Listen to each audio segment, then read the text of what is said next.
ನಮಸ್ಕಾರ ಸ್ನೇಹಿತರೆ. ನಾವಿವತ್ತು ಚಂದ್ರಗುಪ್ತ ಮೌರ್ಯ ಸಾಮ್ರಾಜ್ಯದ ಬಗ್ಗೆ ಅಭ್ಯಾಸ ಮಾಡೋಣ. ಚಂದ್ರಗುಪ್ತ ಸ್ನೇಹಿತರೆ, ಮೌರ್ಯ ಸಾಮ್ರಾಜ್ಯದ ಸ್ಥಾಪಕ ಯಾರು ಅಂತಂದ್ರೆ ಚಂದ್ರಗುಪ್ತ ಮೌರ್ಯ. ಸಾಮ್ರಾಜ್ಯವನ್ನ ಸ್ಥಾಪನೆ ಮಾಡಲಿಕ್ಕೆ ಸಹಾಯ ಮಾಡಿದವರು ಯಾರು ಅಂತಂದ್ರೆ ಚಾಣಕ್ಯ. ಈ ಚಾಣಕ್ಯನಿಗೆ ವಿಷ್ಣುಗುಪ್ತ ಅಂತ ಕರೀತಾರೆ, ಕೌಟಿಲ್ಯ ಅಂತಾನು ಕರೀತಾರೆ. ಸೊ ಚಾಣಕ್ಯನಿಗೆ ನಂದ ವಂಶದ ಕೊನೆಯ ರಾಜ ಯಾರು? ಧನನಂದ. ಆತನಿಂದ ಅವಮಾನಿತನಾಗಿರ್ತಾನೆ ಯಾರು? ಚಾಣಕ್ಯ. ಸೊ ಆ ಸೇಡನ್ನ ತೀರಿಸಿಕೊಳ್ಳಲಿಕ್ಕೆ ಚಂದ್ರಗುಪ್ತ ಮೌರ್ಯನಿಗೆ ತರಬೇತಿ ಕೊಟ್ಟು ಸಾಮ್ರಾಜ್ಯವನ್ನ ಸ್ಥಾಪನೆ ಮಾಡ್ತಾನೆ. ಸೊ ಧನನಂದನ ಸೋಲಿಸ್ತಾನೆ, ಸಾಮ್ರಾಜ್ಯವನ್ನು ಸ್ಥಾಪನೆ ಮಾಡ್ತಾನೆ. ಅಲ್ಲಿ ಪ್ರಧಾನಮಂತ್ರಿ ಕೂಡ ಚಾಣಕ್ಯನ ಆಗ್ತಾನೆ. ಅನಂತರದಲ್ಲಿ ಪಾಟ್ಲಿಪುತ್ರವನ್ನ ತನ್ನ ರಾಜಧಾನಿಯನ್ನಾಗಿ ಮಾಡ್ಕೊಳ್ತಾನೆ. ಈಗ ಆ ಪಾಟ್ಲಿಪುತ್ರ ಎಲ್ಲಿದೆ ಅಂತಂದ್ರೆ ಬಿಹಾರ್ ರಾಜ್ಯದಲ್ಲಿದೆ. ಈಗ ಅದನ್ನ ಪಾಟ್ನಾ ಅಂತ ಕರೀತಾರೆ. ಸೊ ವಾಯುವ್ಯ ಭಾರತದಲ್ಲಿ ಗ್ರೀಕರನ್ನ ಸೋಲಿಸ್ತಾನೆ. ಮತ್ತೆ ಇಲ್ಲಿ ವಾಯುವ್ಯ ಭಾರತದಲ್ಲಿ ಮೆಸಿಡೋನಿಯಾದ ದೊರೆ ಅಲೆಕ್ಸಾಂಡರ್ನ ಪ್ರತಿನಿಧಿ ಒಬ್ಬ ಇರ್ತಾನೆ. ಆತನ ಹೆಸರು ಸೆಲ್ಯೂಕಸ್ ಅಂತ. ಆ ಸೆಲ್ಯೂಕಸ್ ಮತ್ತೆ ವಾಯುವ್ಯ ಭಾರತದ ಮೇಲೆ ದಾಳಿ ಮಾಡಿದಾಗ ಚಂದ್ರಗುಪ್ತ ಆತನೊಂದಿಗೆ ಹೋರಾಡಿ ಆತನನ್ನು ಸೋಲಿಸ್ತಾನೆ. ಮತ್ತು ಸೆಲ್ಯೂಕಸ್ ಏನು ಮಾಡ್ತಾನೆ, ಆತನ ಜೊತೆ ಒಂದು ಒಪ್ಪಂದವನ್ನು ಮಾಡ್ಕೊಳ್ತಾನೆ. ಒಪ್ಪಂದದ ಪ್ರಕಾರ ಅಫ್ಘಾನಿಸ್ತಾನ್ ಮತ್ತು ಬಲೂಚಿಸ್ತಾನ್, ಸಿಂಧ್ ಪಶ್ಚಿಮ ಪ್ರದೇಶ ಮೌರ್ಯನಿಗೆ ಬಿಟ್ಟುಕೊಡ್ತಾನೆ, ಅಂದ್ರೆ ಚಂದ್ರಗುಪ್ತನಿಗೆ ಬರ್ತವೆ. ಸೊ ಸೆಲ್ಯೂಕಸ್ ತನ್ನ ಮಗಳನ್ನ ಚಂದ್ರಗುಪ್ತ ಮೌರ್ಯನಿಗೆ ಮದುವೆ ಕೂಡ ಮಾಡಿಕೊಡ್ತಾನೆ. ಮತ್ತೆ ಆತನ ರಾಯಭಾರಿ ತುಂಬಾ ಮುಖ್ಯವಾಗಿರ್ತಕ್ಕಂಥದ್ದು. ಸೆಲ್ಯೂಕಸ್ನ ರಾಯಭಾರಿ ಯಾರಾಗಿರ್ತಾನೆ ಅಂತಂದ್ರೆ ಮೆಗಸ್ತನೀಸನ ಚಂದ್ರಗುಪ್ತ ಆಸ್ಥಾನಕ್ಕೆ ಕರೆಕೊಳಿಸ್ತಾನೆ. ಆ ಮೆಗಸ್ತನೀಸ್ ತನ್ನ ಅನುಭವಗಳನ್ನ ಇಂಡಿಕಾ ಅನ್ನುವಂಥ ಒಂದು ಗ್ರಂಥದಲ್ಲಿ ಬರಿತಾನೆ. ಸೊ ಚಂದ್ರಗುಪ್ತ ಮೌರ್ಯನ ಬಗ್ಗೆ ತಿಳಿದುಕೊಳ್ಬೇಕಿರ್ತಕ್ಕಂಥ ಗ್ರಂಥ ಮೆಗಸ್ತನೀಸ್ನ ಇಂಡಿಕಾ ನಮಗೆ ತಿಳಿಸ್ಕೊಡುತ್ತೆ. ಸೊ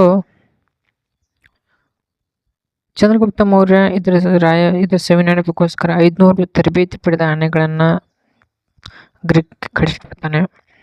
ಸೊ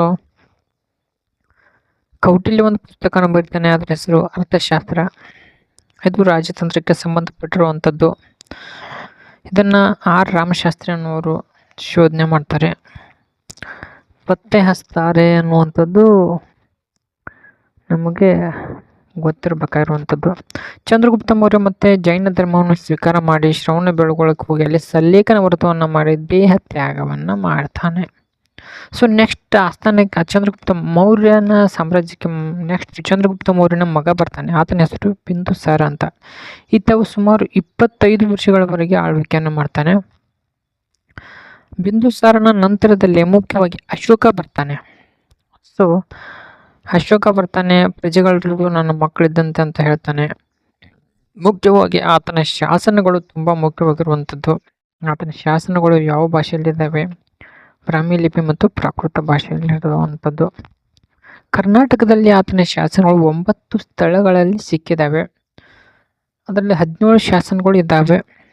ಸೊ ಅದರಲ್ಲಿ ಪ್ರಮುಖವಾಗಿರುವಂಥದ್ದು ರಾಯಚೂರಿನ ಮಸ್ಕಿ ಶಾಸನ ತುಂಬ ಮುಖ್ಯ. ಯಾಕೆ ಅಂತಂದರೆ ಎಲ್ಲ ಶಾಸನಗಳಲ್ಲಿ ದೇವನಾಮ ಪ್ರಿಯದರ್ಶಿ ಅಂತ ಅಷ್ಟೇ ಇದ್ದರೆ ಈ ರಾಯಚೂರಿನ ಮಸ್ಕಿ ಶಾಸನದಲ್ಲಿ ದೇವನಾಮ ಪ್ರಿಯದರ್ಶಿ ಅಶೋಕ ಅಂತ ಉಲ್ಲೇಖ ಆಗಿರುವಂಥದ್ದು.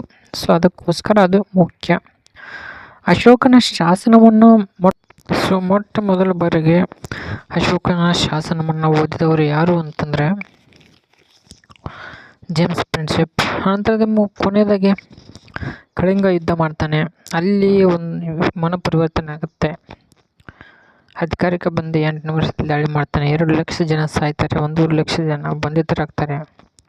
ಅದನ್ನೆಲ್ಲ ನೋಡಿ ನಾನು ನನ್ನ ಮೇಲೆ ಯುದ್ಧ ಮಾಡಲ್ಲ, ಧರ್ಮ ಯುದ್ಧನ ಮಾಡ್ತೀನಿ ಅಂತ. ಕಳಿಂಗ ಯುದ್ಧ ಎಲ್ಲಿ ನಡೀತು ಅಂತ ಒಡಿಶಾದಲ್ಲಿ ನಡೀತು.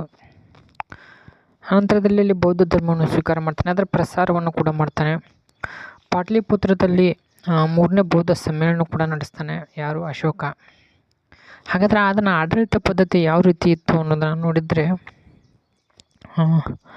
ಆತನ ಆಡಳಿತ ಪದ್ಧತಿ ರಾಜನೇ ಮುಖ್ಯಸ್ಥಾಗಿರ್ತಾನೆ. ಸಲಹೆ ಕೊಡಲಿಕ್ಕೆ ಮಂತ್ರಿಮಂಡಲ ಇರುತ್ತೆ. ಆಡಳಿತವನ್ನು ವಿಭಾಗಗಳನ್ನು ಮಾಡಿರ್ತಾನೆ. ಅಲ್ಲಿ ಉನ್ನತ ಅಧಿಕಾರಿಗಳನ್ನು ನೇಮಕ ಮಾಡಿರ್ತಾನೆ. ಉನ್ನತ ಅಧಿಕಾರಿಗಳೇ ಧರ್ಮ ಮಹಾಮಾತ್ರರನ್ನು ಇರ್ತಾರೆ. ಇವ್ರ ಕೆಲಸ ಏನು? ಜನರಲ್ಲಿ ಉತ್ತಮವಾಗಿರ್ತಕ್ಕಂಥ ನಡತೆಯನ್ನು ಪ್ರಚಾರ ಮಾಡೋದಾಗಿರುತ್ತೆ. ಸೊ ವಿಧವೆ ವೃದ್ಧರಿಗೆ ಕ್ಷೇಮಾಭಿವೃದ್ಧಿ ಕೂಡ ಅವ್ರ ಜವಾಬ್ದಾರಿಯಾಗಿರುತ್ತೆ. ಸಾಮ್ರಾಜ್ಯವನ್ನು ಪ್ರಾಂತ್ಯಗಳನ್ನು ವಿಭಾಗ ಮಾಡ್ತಾನೆ. ಪ್ರಾಂತ್ಯಗಳನ್ನು ಗ್ರಾಮಗಳಲ್ಲಿ ಗ್ರಾಮಿಕ ಅನ್ನುವಂಥವನು ಗ್ರಾಮದಲ್ಲಿ ಆಡಳಿತವನ್ನು ನಡೆಸ್ತಾ ಇರ್ತಾನೆ. ಗ್ರಾಮ ಸಭೆಗಳಿರ್ತವೆ, ಅಲ್ಲಿಯೇ ಗ್ರಾಮದ ವಿವಾದಗಳು ಬಗೆಹರಿಸ್ತಾ ಇರ್ತಾರೆ. ಸೊ ವಾಸ್ತುಶಿಲ್ಪ ಸ್ತೂಪಗಳನ್ನು ಕಟ್ಟಿರ್ತಾರೆ. ಮಧ್ಯಪ್ರದೇಶದ ಸಾಂಚಿ ಸ್ತೂಪ ತುಂಬ ಪ್ರಮುಖವಾಗಿರುವಂಥದ್ದು. ಸೊ ನೆಕ್ಸ್ಟು ಸಾರನಾಥನ ಸ್ತಂಭಗಳು ಬರ್ತವೆ. 4 ಮುಖದ ಸಿಂಹ ರಾಷ್ಟ್ರ ಲಾಂಛನ ಆಗಿರುವಂಥದ್ದು ಈಗ ನಮ್ಮ ದೇಶದಲ್ಲಿ. ಇದಿಷ್ಟು 3 ಸಾಮ್ರಾಜ್ಯದ ಬಗ್ಗೆ ಇರುವಂಥದ್ದು 6ನೇ ತರಗತಿಯ ಪುಸ್ತಕದಲ್ಲಿರುವಂಥದ್ದು. ಹೆಚ್ಚಿನ ಮಾಹಿತಿಗಾಗಿ 6ನೇ ತರಗತಿ ಪುಸ್ತಕವನ್ನು ಓದ್ಕೊಳ್ಬೋದು, ಇಲ್ಲ 8ನೇ ತರಗತಿ ಪುಸ್ತಕವನ್ನು ಓದ್ಕೊಳ್ಬೋದು, ಇಲ್ಲ ಅಂತಂದರೆ ಫಸ್ಟ್ PUC ಪುಸ್ತಕವನ್ನು ಓದ್ಕೊಳ್ಬೋದು. ಹೆಚ್ಚಿನ ಎಕ್ಸಾಮ್ಗಳಿಗೋಸ್ಕರ ನೀವುಗಳು ಬಹುತೇಕವಾಗಿ 80ರಷ್ಟು ಈ ಹಿಸ್ಟ್ರಿಗೆ ಸಂಬಂಧಪಟ್ಟಿರ್ತಕ್ಕಂಥ ಪ್ರಶ್ನೆಗಳು ಪಠ್ಯಪುಸ್ತಕದಿಂದಾನೇ ಬರ್ತವೆ. ಸೊ ಬೇಸಿಕ್ಕನ್ನು ಗಟ್ಟಿಯಾಗಿಸ್ಕೊಳ್ಳೋದು. ಸೊ ಮುಂದಿನ ವಿಡಿಯೋದಲ್ಲಿ ನಾನು ಮತ್ತೆ ಮುಂದಿನ ಟಾಪಿಕನ್ನು ತೊಗೊಂಡು ಬರ್ತೀನಿ. ಮತ್ತು ಚಂದ್ರಗುಪ್ತ ಮೌರ್ಯನ ಆಸ್ಥಾನದ ಬಗ್ಗೆ ಇನ್ನೂ ಹೆಚ್ಚಿನ ಮಾಹಿತಿಯನ್ನು ಕಲೆ ಹಾಕಿ ತಮ್ಮ ಮುಂದೆ ತೊಗೊಂಡ್ಬರುವಂಥ ಪ್ರಯತ್ನ ಮಾಡ್ತೀನಿ. Thank you so much.